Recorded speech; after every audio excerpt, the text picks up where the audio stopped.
Hello and welcome to The Founder. I'm your host Tasha Sejal. We are here once again at the Colombo Cooperative. Got yet another guest with me talking about new startups and entrepreneurs in Sri Lanka doing some amazing things. Today I have with me Chanchala Gunawardene. Hi. Hi, how are you? I'm good. Thanks for having me this morning. Good. Yeah, it's a pleasure having you this morning. And it's all about to go down. We are talking to you about some amazing things that you are doing right now, and it's Kimbula Kithul. It is. Yeah. So tell me a little bit about your company. Okay, so the simple thing is Kimbula Kithul is a brand that celebrates Sri Lanka's heritage and unique food treasure that is pure Kithul palm syrup. Okay. And so we're all about the Kithul. So tell me where it all started. Started kind of accidentally. I was looking at products that come from my mother's hometown, which is in Mathura, that are, would be great in the market. And somewhere along the way, when you go to Mathura, people give you bottles of Kithul just for free, right? I've experienced that. Yeah, like as a gift. Like they're really proud of it. Mathura makes great Kithul. And so someone gave us a bottle of Kithul. I tried it. I was like, whoa, this is excellent. And then I asked a very naive question. Why is it so good? Got a very simple answer. There's no added sugar. This is just the pure stuff. And so that took me down a path where I thought it was just going to be easy. And I learned a lot about Kithul, about food, about a whole bunch of things I didn't know. And then the more I learned about it, even though it got more complicated, it also got me more invested. Okay, so how did it come to a point where you came up with this name, Kimbula Kithul? So, like I said, because we started predominantly sourcing from Mathura, which we continue to do, in Mathura, in the Novalakanga, there are Kimbulas, and it is sort of the unusual signature mascot of the district, and I really just loved it, and I thought, it would really give something unique to the brand. I love alliteration, so I was like, hey. And then our designer, Gimhani, she took that and ended up drawing me this beautiful. Oh, that's why this guy is here. Like it's adorable. Form. And once I saw that, I was like, this is perfect. She really made the whole thing come to be. I absolutely love that you're carrying this guy with you. It's just amazing. And it actually brings about a whole lot of significance for your brand. At the same time, Chanchala, can you tell me if it was difficult in the beginning? When did you start? You said it was in 2017. Yeah. Was it difficult to get things started? And, there's so many brands and so many makes of, Kithul. Was it initially difficult, or how did it go for you? Yeah, I mean, it's just interesting. I came from no background in the industry, so I think very naively, I thought it was going to be easy because I was like, oh, it's just like the pure stuff. So actually, we're not doing anything complicated. And then I think along that process, I realized why this is so hard to get. This industry, which is a long-standing, it's a centuries-old industry in this country. The tappers who are working behind the scenes in this industry, who pretty much no one was seeing, are 2 to 3 generations in, doing this incredible work. And yet, nothing has really changed in this industry over the years. It's extremely hard to source this and to source this in scale. Mm-hmm. And so it's a challenge for me, for anybody else who's doing pure Kithul, to make this happen. And I think those challenges were the things I learned along the way. And so when I decided that I was going to go for it, it was this idea that I'm going to have to really educate myself about all these issues from all these angles. So I started talking to the people who've researched it at the ITI. I've started, we had to get the tapper inside. They're the ones who hold the key. I learned about business and food, and other than wanting to eat everything, and not being specifically experienced in that field as well. That's amazing. So it was just more like I saw this thing that I just didn't feel anyone was singing praises to the high potential of it, and I thought, here's a gap, let's see what we can do. And I came at it only from a branding perspective, and then had to learn essentially the gamut of everything. That's actually really inspiring. You had the passion for it and you went through with it. Have you ever failed before you succeeded? I mean, I don't think I've succeeded. Whatever like the barometer is, there are a lot of times where like every time we like reevaluate, I'm like, wait, have we really moved?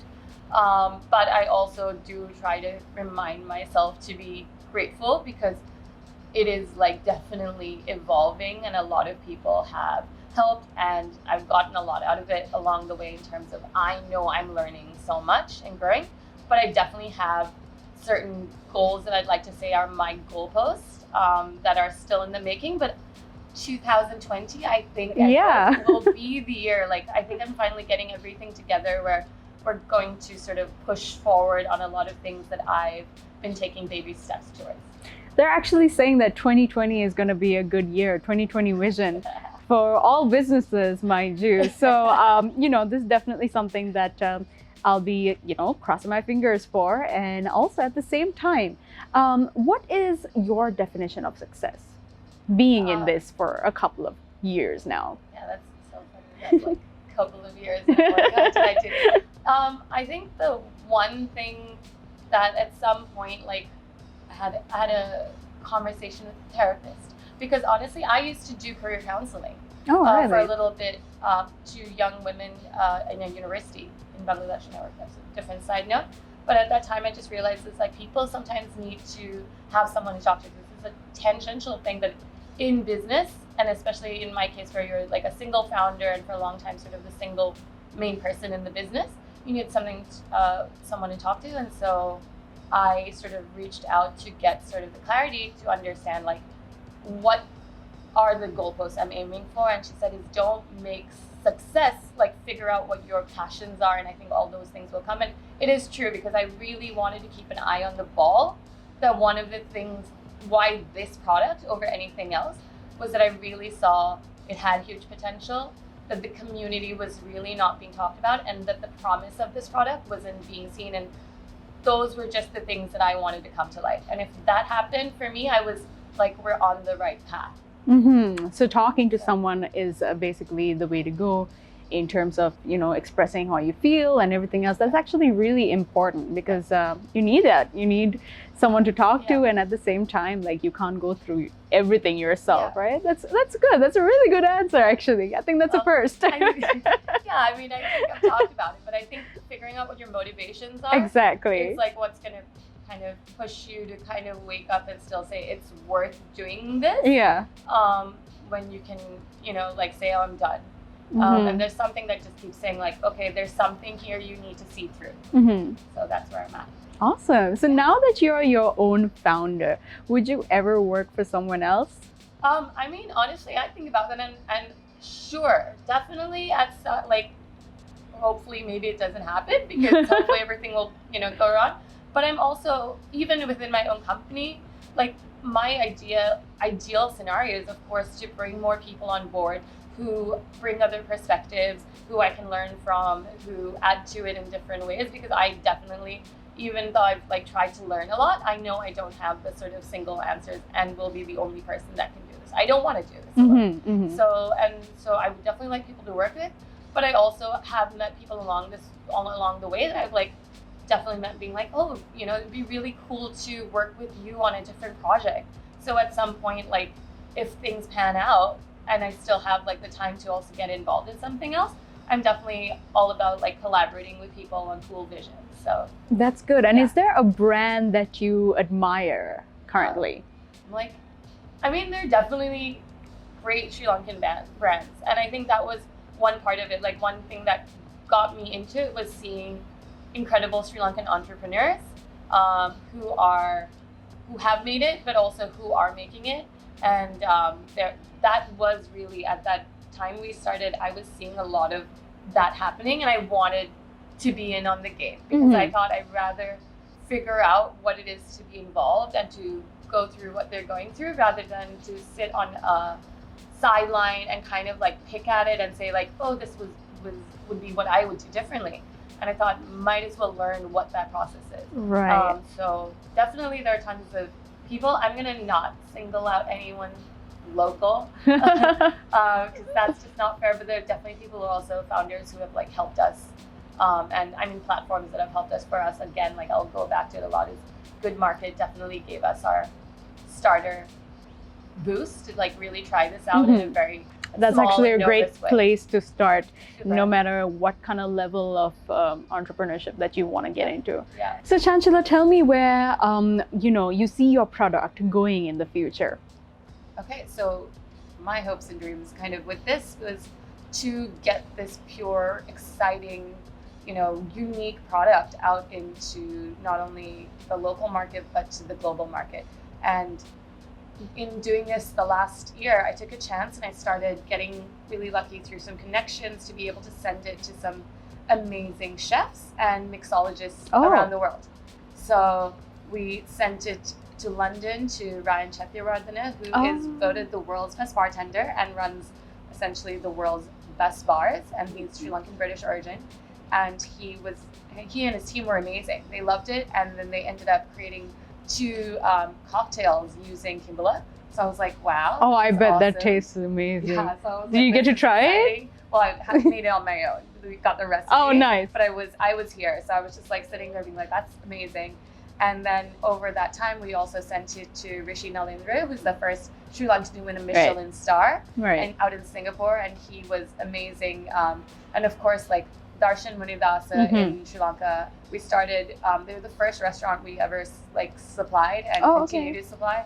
And he has been such a champion, and I'm super grateful to Ministry of Pub for championing a local product. And they've been taking us to all their global pop-ups. So we're totally seeing this audience that's out there that does appreciate and thinks that this is a premium craft value product.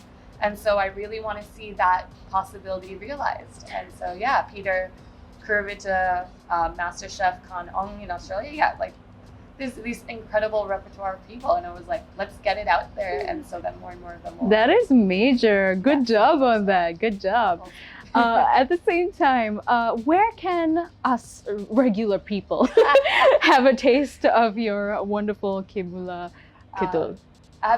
Anyone who wants, you can go to, we're in a lot of niche outlets. And so the first ones we started with was House of Wines. So we're definitely there. And then Good Market. House of Wines, it's on Flower Road. On Flower Road, you're right. So Good Market.